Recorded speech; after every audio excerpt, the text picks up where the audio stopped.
এই যে রমজান মুবারক মাসে চলে গেল, আর কি 2 মাস 3 মাস পরে আবার পাবো না? এই বরকত রহমত ফজিলত আমি আপনি পাবো? আমি আপনি পাবো না। কিন্তু এত বড় নিয়ামত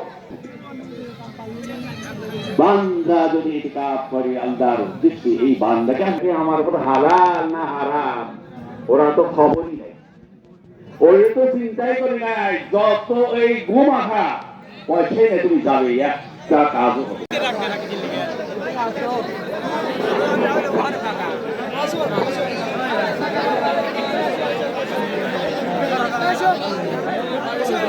এই সামনে থেকে আছেন, সামনে টাকা আছে, সামনে থেকে আছে, সামনে টাকা করেছেন, সামনে উত্তর সাইডে জায়গা আছে, যারা পিছনে জায়গা হয় নাই তারা সামনের উত্তর সাইডে চলে আসেন। উত্তর সাইডে, সামনের উত্তর সাইডে